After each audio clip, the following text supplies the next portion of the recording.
Hello, नमस्कार। कोविड-19 के इस मुश्किल घड़ी में बच्चों, हम सभी लोग अपने घरों में रहकर कार्य करने के लिए थोड़ा मजबूर हैं। लेकिन मुंबई महानगर पालिका ने आपको घर बैठे ही पढ़ाने या यूँ कहें अध्ययन करने का एक मौका दिया है, जो कि हमारे महानगर पालिका के चैनल द्वारा आपको वीडियो के रूप में लेसन प्रसारित किया जाएगा। और उस लेसन के जो विषय हैं वो आपके स्क्रीन पर दिखाई देंगे और उसके टॉपिक भी आपको स्क्रीन पर ही दिखाई देंगे। तो चलिए शुरू करेंगे हम आज का अपना लेसन। तो बच्चों, आप स्क्रीन पर देख ही रहे हैं, आज की कक्षा है छठी और इस छठी कक्षा का हमारा आज का जो विषय है वह है गणित। गणित में आज हम चर्चा करेंगे अपना पाठ क्रमांक 13वां, प्रॉफिट एंड लॉस, अर्थात लाभ हानि। और मैं हूं आपका वर्चुअल मार्गदर्शक Ajay Kumar Maurya, MCGM virtual classroom Dadar से। तो बच्चों, लाभ हानि पाठ से, इस शब्द से, इस नाम से क्या समझते हैं? तो लाभ हानि को सामान्य भाषा में फ़ायदा नुकसान कहते हैं, जो कि केवल आर्थिक व्यवहार से संबंधित होगा यहाँ पर, यानी पैसे के लेन देन में सामान की खरीदने और बेचने के हिसाब से। तो ये आप देख रहे हैं ना, नोट, पैसा, ये आर्थिक व्यवहार में हम क्या करते हैं? पैसे से सामान खरीदते हैं या सामान बेचकर पैसा या धन इकट्ठा करते हैं। यह एक दैनिक व्यवहार होता है। तो दैनिक व्यवहार में हम सामान या वस्तु खरीदते हैं, या अगर दुकानदार है तो वह सामान या वस्तु को बेचता है। तो इस तरह से खरीदना बेचना यह हमारे दैनिक व्यवहार का हिस्सा है। तो दैनिक व्यवहार में हम वस्तु बाजार से खरीदते हैं, उसी प्रकार दुकानदार वस्तु को बेचता है। यह बात आपको आसानी से समझ में आई है, क्योंकि आप भी अपनी दुकान में जाते हैं तो कोई ना कोई सामान खरीदते हैं, कभी पेन, कभी पेंसिल, कभी नोटबुक, या कभी मम्मी पापा के साथ जाते हैं तो और भी बहुत सारी वस्तुएं वे खरीदते हैं। तो आपने नोट किया होगा कि इस व्यवहार में दो क्रियाएं होती हैं, एक खरीदना और दूसरा बेचना। हम खरीदते हैं, दुकानदार बेचता है। ये हम देखते हैं व्यवहार में। अब हम किसी एक व्यक्ति के व्यवहार पर चर्चा करेंगे और वह है दुकानदार के। क्यों? क्योंकि दुकानदार वस्तु खरीद कर लाता है और हमें बेचता है, यानी वह खरीदता भी है और बेचता भी है, इसलिए उसे नुकसान या फ़ायदा जो भी होना है वह दुकानदार को होता है। तो पहले हम समझते हैं कि जिस कीमत पर वस्तु खरीदी जाती है उसे कहते हैं क्रय मूल्य। तो क्रय मूल्य, यह शब्द क्या है? खरीदने का मूल्य, वस्तु को जिस मूल्य पर दुकानदार खरीदता है। जिस मूल्य पर वस्तु बेची जाती है उसे वस्तु का विक्रय मूल्य कहते हैं, यानी बेचने की कीमत। हमारे लिए दोनों क्यों नहीं लागू होता है? क्योंकि हम केवल खरीदते हैं और उसका उपयोग करते हैं, यानी हम उपभोक्ता हैं, और उपभोक्ता के लिए यह लाभ हानि या क्रय मूल्य चर्चा का विषय नहीं होगा। तो क्रय मूल्य अर्थात जिस मूल्य पर वस्तु खरीदी जाती है, खरीद कीमत। विक्रय मूल्य अर्थात वह वस्तु जिस मूल्य पर बेची गई, बिक्री कीमत, यह विक्रय मूल्य है। तो अब से हम खरीदने की कीमत, बेचने की कीमत की जगह पर बार बार क्रय मूल्य, विक्रय मूल्य शब्द का प्रयोग करेंगे गणित में। जब क्रय विक्रय की बात आएगी, वस्तु खरीदना और फिर बेचने की बात आएगी, तो वहाँ निश्चित है कि नुकसान या फ़ायदा हो सकता है, जिसे हम लाभ हानि शब्द से दर्शाते हैं। तो वस्तु के बेचने पर यदि फ़ायदा मिले तो हम कहते हैं कि लाभ हुआ। 10 रुपए की वस्तु को मैं 12 रुपए में बेच दूं तो मैंने ज़्यादा में बेचा है, तो मुझे फ़ायदा होगा, यानी लाभ होगा। वस्तु के बेचने पर यदि नुकसान हुआ तो हम कहते हैं कि हानि हुई। 10 रुपए की वस्तु को अगर मैं 8 रुपए में बेच दूं तो मुझे 2 रुपए का नुकसान होगा, मतलब 2 रुपए की हानि हुई। तो लाभ और हानि का संबंध फ़ायदा और नुकसान से ही है। तो जब फ़ायदा होता है तो हम कहते हैं लाभ हुआ। तो फ़ायदा और लाभ दोनों का समानार्थ हुआ यहाँ पर। उसी प्रकार जब नुकसान हुआ, इसका अर्थ गणितीय भाषा में हम कहते हैं कि हानि हुई। तो फ़ायदा अर्थात लाभ ही लाभ, नुकसान अर्थात हानि ही हानि, यह हम समझ लेंगे। क्रय मूल्य, विक्रय मूल्य, लाभ, हानि, यह गणितीय शब्द का प्रयोग हम बार बार करेंगे। तो क्रय मूल्य मतलब जिस मूल्य पर वस्तु खरीदी जाती है, विक्रय मूल्य जिस मूल्य पर उसी वस्तु को बेची जाती है, और अगर फ़ायदा हुआ तो हम लाभ कहेंगे, और अगर नुकसान हुआ तो हानि कहते हैं। अब हम क्या करते हैं, एक सिंपल सा उदाहरण लेते हैं व्यवहारिक। क्या है यह, ध्यान से पढ़िए। राजू ने एक पेन 20 रुपए में खरीदी, बाद में उसने वही पेन 15 रुपए में बेच दी। ध्यान से देखिए, पेन का क्रय मूल्य बताइए मुझे। क्रय मूल्य मतलब किस मूल्य पर उसने वस्तु या पेन खरीदी। तो 20 रुपए में खरीदी, तो पेन का क्रय मूल्य क्या हुआ। उसके बाद पेन का विक्रय मूल्य क्या होगा, यानी कितने में वह पेन बेचा गया।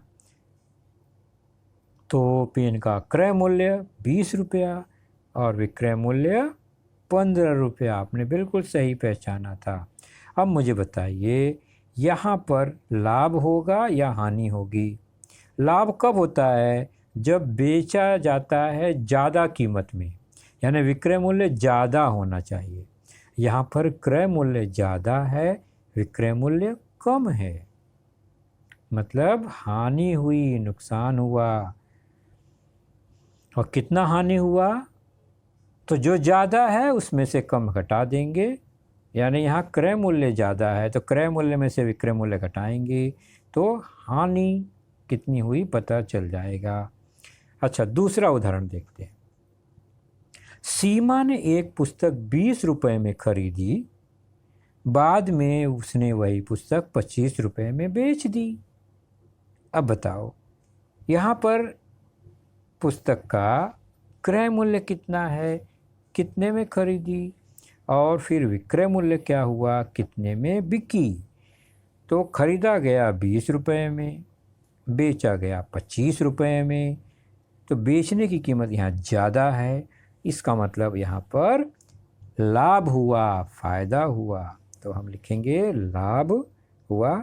तो आपने ये दो जो व्यवहार है, आपने देखा कि लाभ कब होता है, हानि कब होती है। बहुत सिंपल सी बात है। तो लाभ हानि के बारे में अगर हमें हिसाब किताब करना है तो कैसे निकालेंगे। तो विक्रय मूल्य ज़्यादा होगा ना, बेचने की कीमत ज़्यादा होगी, अधिक होगी, तो ही लाभ होता है, ये हम समझ गए। इसलिए विक्रय मूल्य में से जो कम कीमत यानी क्रय मूल्य है उसको घटाएंगे, विक्रय मूल्य ऋण क्रय मूल्य, तो हमें मिलता है लाभ। क्या मिलता है, लाभ। यानी विक्रय मूल्य ज़्यादा है तभी हमको लाभ मिलेगा, इसलिए विक्रय मूल्य में से क्रय मूल्य को घटाते हैं।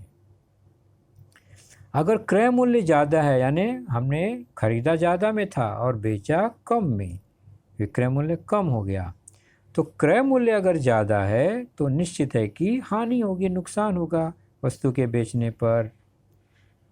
तो ज़्यादा क्रय मूल्य हो गया, तो क्रय मूल्य में से विक्रय मूल्य घटाएंगे और कितना हानि हुआ है, नुकसान हुआ है, वह पता कर लेंगे। तो जब क्रय मूल्य ज़्यादा होगा तो क्रय मूल्य में से विक्रय मूल्य घटा देंगे, तो कितना नुकसान हुआ पता चल जाएगा। उसी प्रकार जब विक्रय मूल्य ज़्यादा है तो फ़ायदा होगा और उसमें से क्रय मूल्य घटाएंगे तो लाभ का पता चलता है। इसी आधार पर हम एक छोटी सी सारणी है उसको पूरा करते हैं। सारणी किस चीज़ की बनी है वह देखेंगे, लेकिन हमने अभी जो सीखा, लाभ निकालना हो तो विक्रय मूल्य में से क्रय मूल्य को घटाएंगे क्योंकि विक्रय मूल्य अधिक होगा, और अगर हानि ज्ञात करनी है, नुकसान ज्ञात करना है तो क्रय मूल्य ज़्यादा होगा, इसलिए क्रय मूल्य में से विक्रय मूल्य को घटाते हैं। तो यह नियम ध्यान में रखकर, यह गुण ध्यान में रखकर हम ये सारणी पूरा करेंगे। सारणी क्या है? सारणी बनी है, किसी वस्तु का क्रय मूल्य लिखा गया है, विक्रय मूल्य लिखा गया है, आपको पता लगाना है कि लाभ होगा या हानि होगी, और कितना लाभ या हानि होगा वह यहाँ पर हिसाब करके चौथे कॉलम में भरना है। चलिए पहला उदाहरण है, एक वस्तु का क्रय मूल्य 300 रुपये। कितने? 300 रुपये। उसे बेचा कितने में गया? 500 रुपये। विक्रय मूल्य 500। मुझे बताइए यहाँ पर इन दोनों अमाउंट मूल्य को देखकर क्या पता चल रहा है, लाभ होगा या हानि होगा? विक्रय मूल्य ज़्यादा है तो क्या होगा? लाभ होगा, इसलिए पहले हमें लाभ या हानि यहाँ लिखना है। तो लाभ हो गया। अब लाभ हुआ तो लाभ निकालने के लिए विक्रय मूल्य में से क्रय मूल्य घटाएंगे, यानी विक्रय मूल्य 500 और क्रय मूल्य 300। 500 में से 300 घटाने पर कितना आएगा? कितने रुपए का लाभ हुआ? 200। इस तरह से यह सारणी हमने पूरी कर दी। ऐसे ही 2-3 उदाहरण और हैं, देखते हैं। 600 रुपया क्रय मूल्य है, अब 550 रुपये में बेचा गया। अब मुझे बताओ विक्रय मूल्य ज़्यादा है या क्रय मूल्य ज़्यादा है? क्रय मूल्य ज़्यादा है, तो यहाँ लाभ होगा या हानि? तो ज़्यादा में खरीदा गया, मतलब बेचने पर हानि हुई। कितनी हानि हुई? हानि निकालना है तो क्रय मूल्य ज़्यादा है, तो क्रय मूल्य में से विक्रय मूल्य घटाएंगे। 600 में से 550 घटा देने पर क्या प्राप्त होगा? घटा कर देखिए। घटा लिया आपने 50 रुपये, तो 50 रुपये की हानि हुई। अब ध्यान से देखिए, क्रय मूल्य है 1500 रुपये, विक्रय मूल्य है 3000 रुपये। तो विक्रय मूल्य ज़्यादा है, मतलब लाभ हुआ, तो हमने लिख दिया लाभ। कितना लाभ हुआ? 3000 रुपये में से 1500, 1500 घटा दो, कितना आएगा? आप घटा कर देखिए अपने नोटबुक में, तो आएगा 1500 रुपये या 1500 रुपये। 1500 रुपये लाभ हुआ। अगला उदाहरण, 5000 रुपया क्रय मूल्य है अब, और 2800 रुपया विक्रय मूल्य है। विक्रय मूल्य कम है, खरीदा बहुत ज़्यादा में था, तो यहाँ पर नुकसान हुआ, मतलब हानि हुई। कितनी हानि हुई? तो क्रय मूल्य 5000 में से विक्रय मूल्य 2800 घटा दीजिए। घटाने पर जो भी आए वह क्या होगा? हानि, नुकसान। और अगर आप घटाएंगे तो मिलेगा 2200 रुपये हानि हुई। तो आप समझ गए। अब इसी आधार पे प्रश्न संग्रह 31 पेज नंबर 67 पर आपको दिखाई देगा, और आपको इसी तरह हल करने हैं अपने नोटबुक में। सारणी बनी हुई है, 1 2 3 4 उदाहरण है। क्रय मूल्य और विक्रय मूल्य, लाभ या हानि कितने रुपए, ये हमें पता करना है। पहला उदाहरण में 4,500 क्रय मूल्य, विक्रय मूल्य 5,000। तो हमें एक एक करके बनाना है जैसा कि हमने अभी किया। तो निश्चित है कि आप लोग इसे अपने नोटबुक में करेंगे। इस प्रश्न संग्रह का पेज नंबर 67 पर जो उदाहरण है वह देखेंगे। उदाहरण क्रमांक दूसरा, कोई दुकानदार एक साइकिल 3,000 रुपये में खरीद कर उसे 3,400 रुपये में बेच दिया। ध्यान से देखो, दुकानदार साइकिल को 3,000 रुपये में खरीदा और 3,400 रुपये में बेचा, तो उसे कितना लाभ हुआ? लाभ ही हो रहा है क्योंकि ज़्यादा में बेचा है। तो कितना लाभ हुआ? तो सबसे पहले क्या दिया गया है? साइकिल का क्रय मूल्य कितना है, मतलब कितने में खरीदा वह हम लिखेंगे। तो वो फिर साइकिल कितने में बेचा वह हम लिखेंगे। तो साइकिल का क्रय मूल्य 3,000 रुपये और साइकिल का विक्रय मूल्य 3,400 रुपये, और हम देख रहे हैं विक्रय मूल्य ज़्यादा है, इसलिए लाभ क्या होगा? तो लाभ, इसलिए लाभ बराबर, लाभ कैसे निकालते हैं? फ़ायदा विक्रय मूल्य में से क्रय मूल्य को घटा देंगे, मतलब साइकिल का विक्रय मूल्य ऋण साइकिल का क्रय मूल्य, विक्रय मूल्य में से क्रय मूल्य को घटा देंगे। और यहाँ पर हम देख रहे हैं कि लाभ बराबर साइकिल का विक्रय मूल्य है 3,400 रुपये, उसमें से घट जाएगा कितना? 3,000 रुपये। तो कितना फ़ायदा या लाभ हुआ? 3,400 में से 3,000 कम कर दिया हमने, घटा दिया, और घटाने पर मिला कितना? 1,400 रुपये। क्या ये सही उत्तर है? मुझे बताइए, जो मैंने लिखा है क्या वो सही उत्तर है? नहीं, सही उत्तर नहीं है।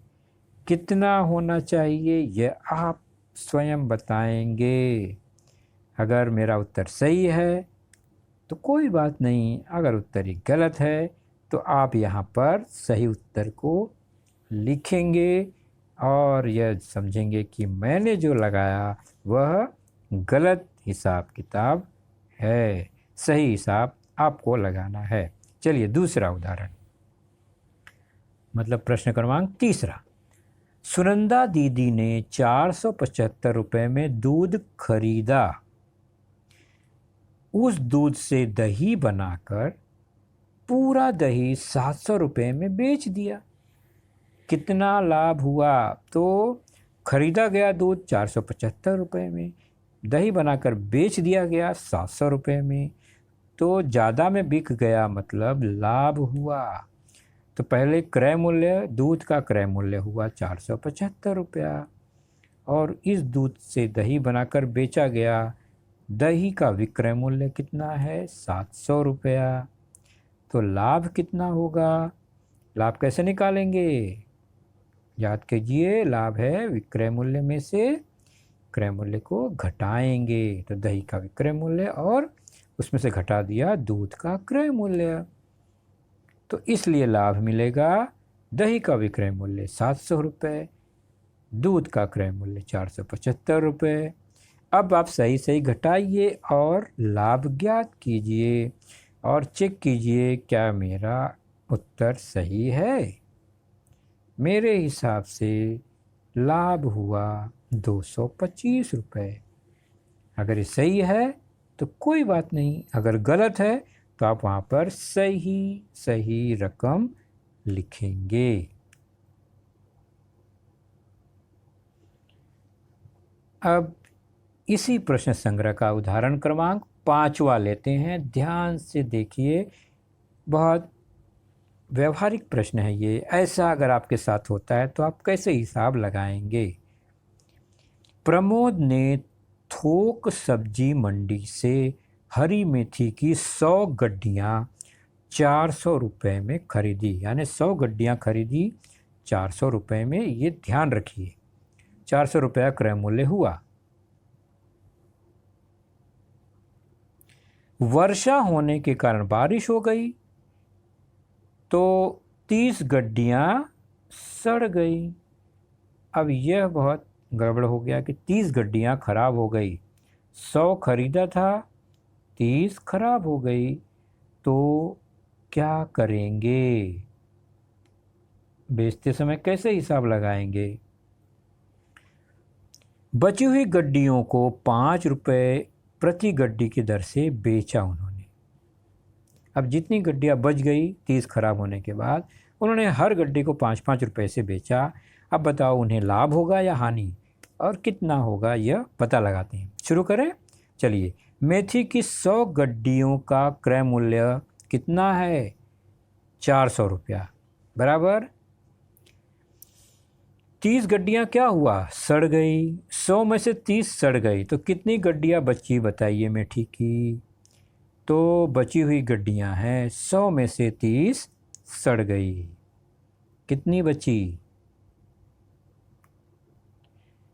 हिसाब लगाइए, 70 गड्डियाँ बच गई। यानी अब प्रमोद क्या है, 70 गड्डी ही बेच सकता है, 30 तो खराब हो गई।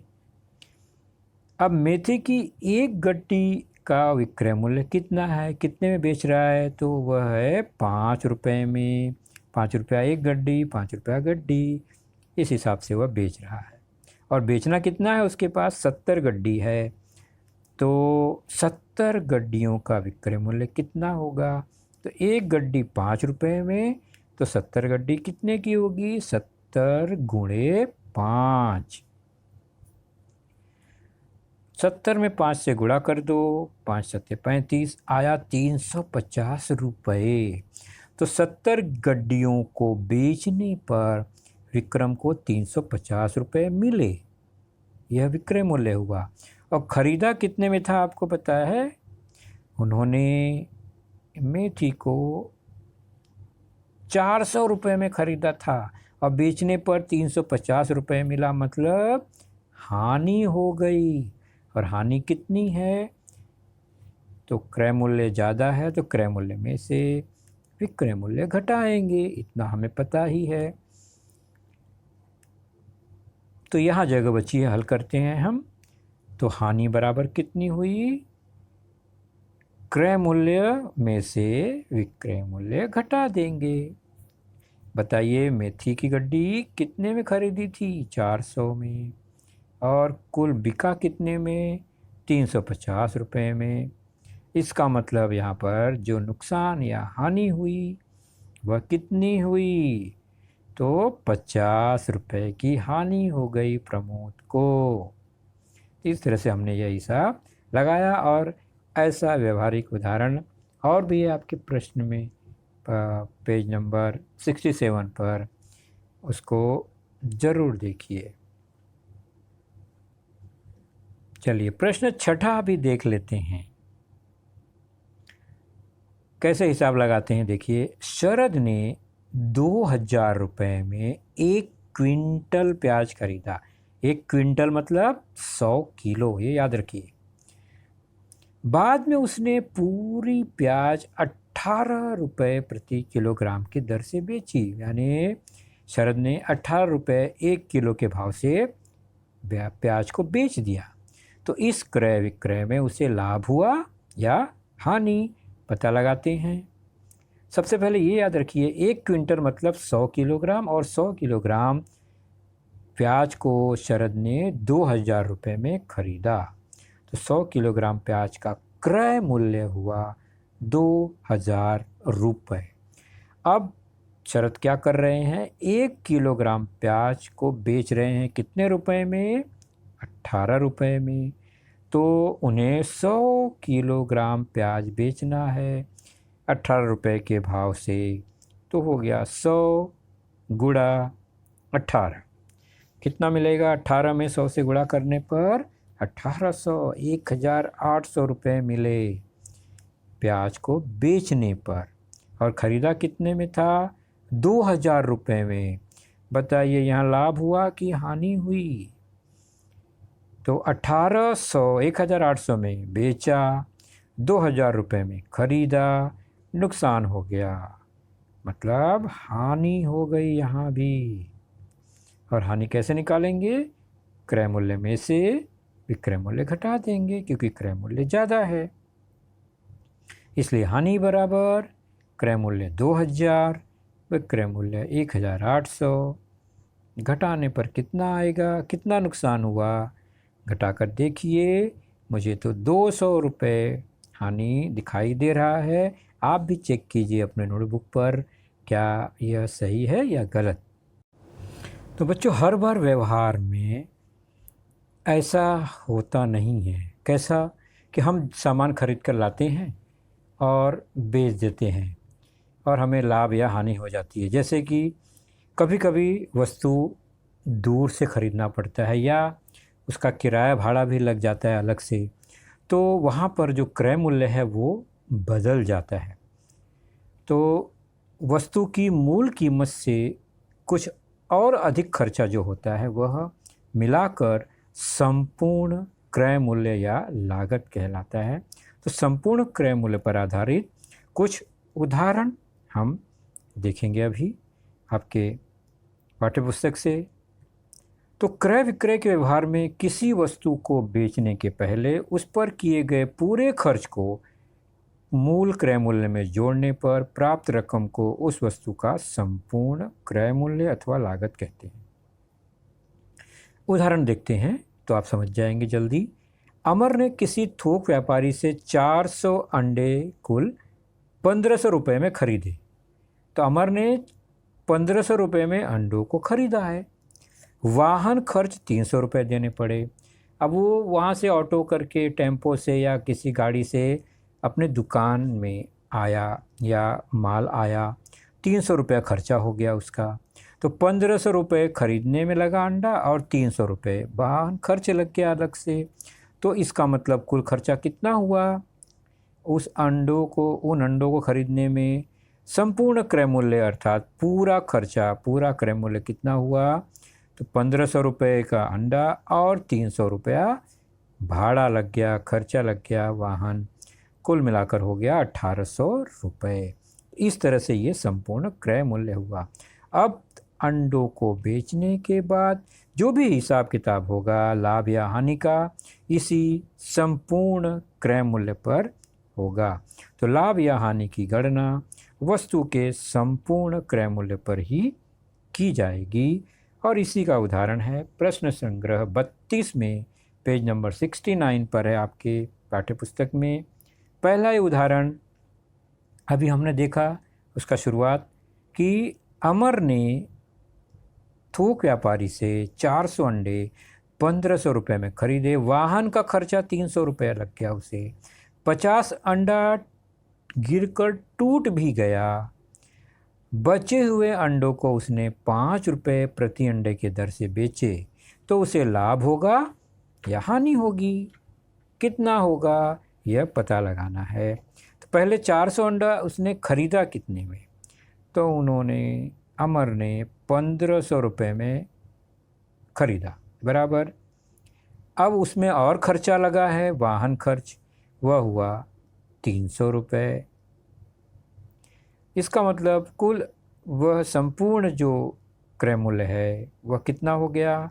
अंडों का क्रय मूल्य, उसमें वाहन खर्च जुड़ गया, मिलाकर हो गया 1500 रुपये धन 300 रुपये, मतलब 1800 रुपये खर्च हुए अंडे को लाने में, खरीदने में। तो यह संपूर्ण क्रय मूल्य हुआ। अब वह बेचेगा। 400 अंडों का क्रय मूल्य 1800 रुपये है। अब वह बेचने के लिए जब जाता है तो उसके पास बेचने के लिए कितने अंडे बचे हैं, क्या आप बता सकते हैं?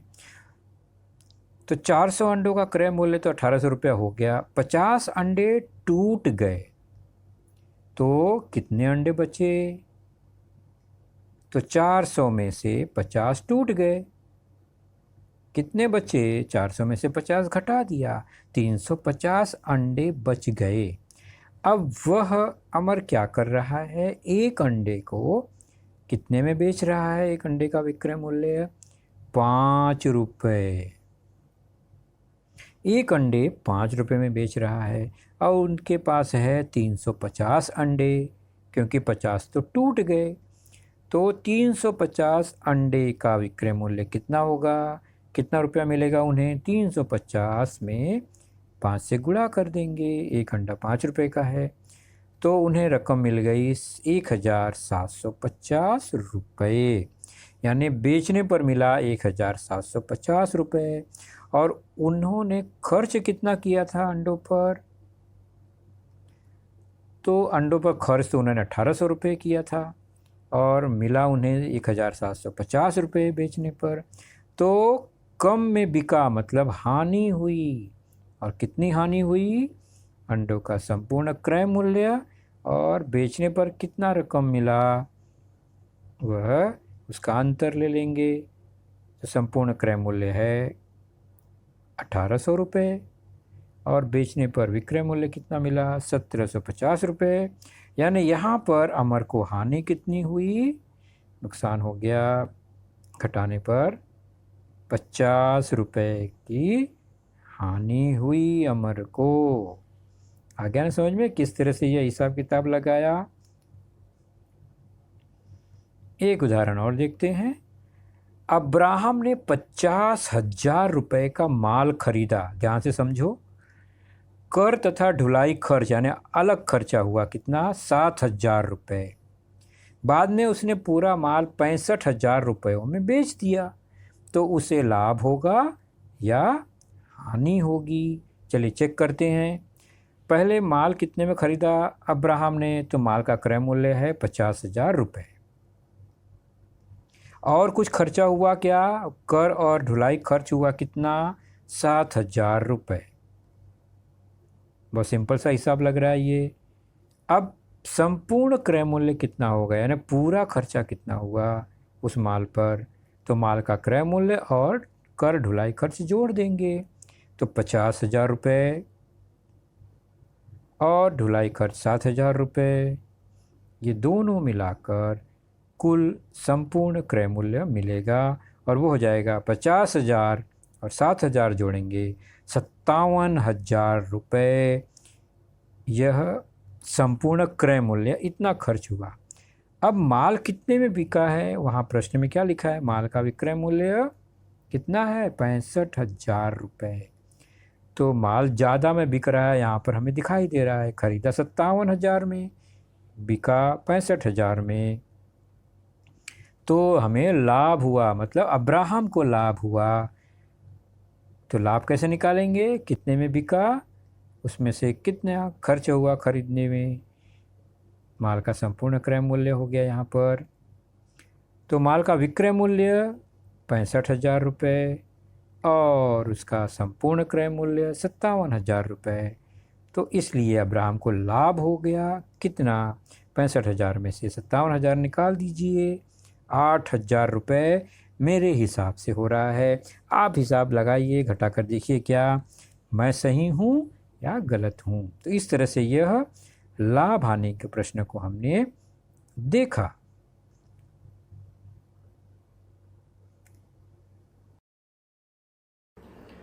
तो बच्चों, आपने देखा आज का लेसन, उसके प्रमुख मुद्दों को ध्यान से बार बार दोबारा देखकर समझने का प्रयास कीजिए, क्योंकि एक बार देखने पर किसी को भी वो पूरा मुद्दा समझ में नहीं आता। तो जैसे ही हम 2 बार 3 बार देखेंगे तो हमें वह समझ में आने लगेगा। और इसके आगे की जानकारी जो होगी बच्चों, वह निश्चित ही हमारे अगले वीडियो में होगी। तो उस वीडियो को देखने के लिए, उसकी सूचना प्राप्त करने के लिए जो नीचे सब्सक्राइब का बटन होता है उसे ज़रूर प्रेस कीजिए और नोटिफिकेशन ऑन रखिए, ताकि जैसे ही हमारा लेसन चैनल पर डाला जाएगा आपको वह तुरंत प्राप्त होगा। तो अपना ख्याल रखिए, सुरक्षित रहिए। Thank you.